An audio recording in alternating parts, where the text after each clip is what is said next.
तुम्ही शांत चित्ताने ऐकून घ्यावे अशी माझी नम्र विनंती. आदरणीय व्यासपीठ येथे उपस्थित पूज्य गुरुजींवर्ग, माझ्या मित्रमैत्रिणींनो आणि तमाम देश बांधवांनो, आज आपण येथे 79वा स्वातंत्र्य दिन साजरा करण्यासाठी एकत्रित आलो आहोत.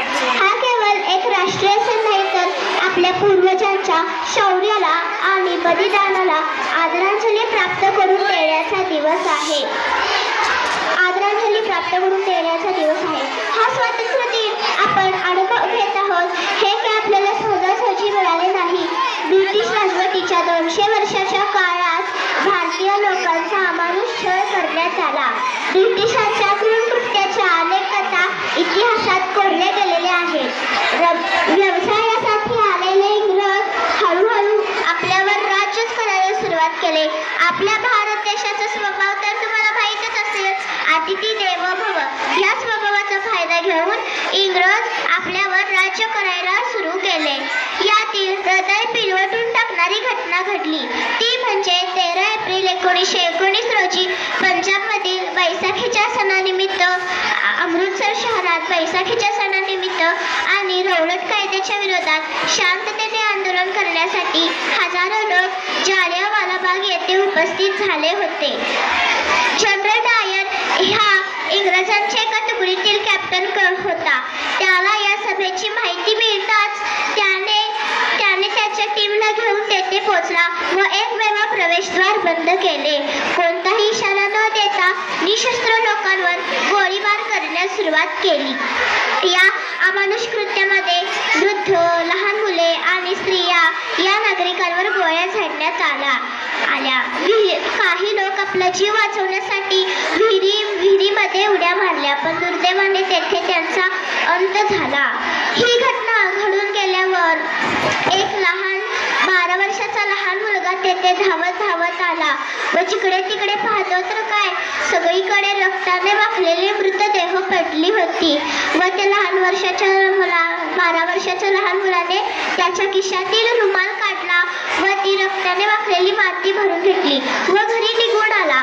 त्या आईने सकाळपासून वाट पाहणारी आई बाळाला म्हणाली की, बाळा, तू सकाळपासून कुठे होतास आणि रुमालामध्ये काय आणलंयस? तो 12 वर्षाचा मुलगा दुसरा तिसरा कोणी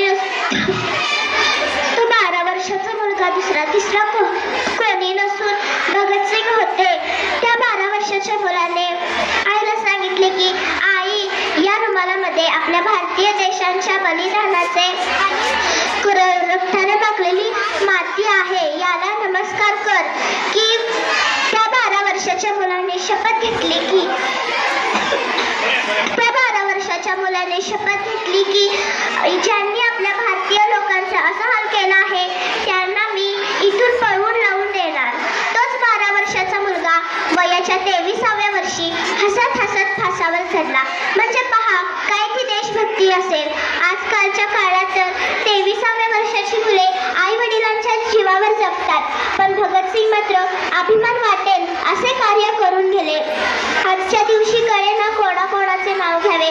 1857 साली पहिले फासावर चढणारे मंगल पांडे की महात्मा गांधी, ज्यांनी आपल्याला इंग्रजांच्या अन्याय अत्याचारापासून आंदोलन उपोषण करून आपले हक्क मिळवून देणारे की लोकमान्य टिळक, ज्यांनी आपल्या भारत देशाला चतुर्सूत्री दिली की महात्मा फुले, ज्यांनी महिलांवर होणारे अन्याय थांबवले व महिलांना शिक्षणाचे दार उघडून दिले.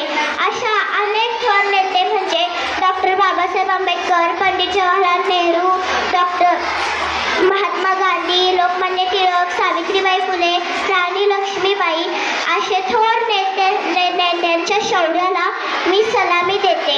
मला ह्या थोर नेत्यांबद्दल 4 वेळे म्हणावेसे वाटतात की, जन्म घेतला देशासाठी आणि देशासाठी हुतात्मे झाले.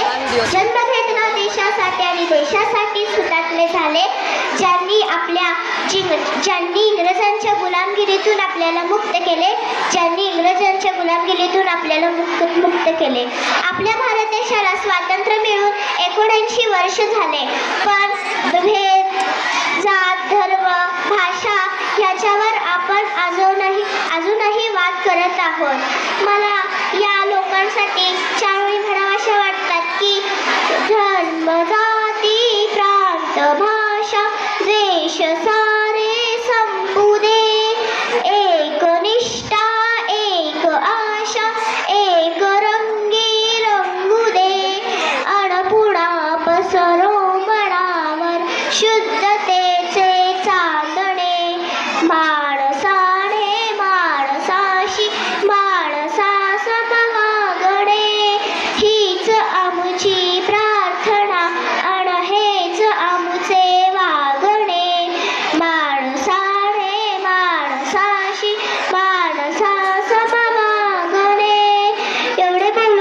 माझे भाषण संपवते.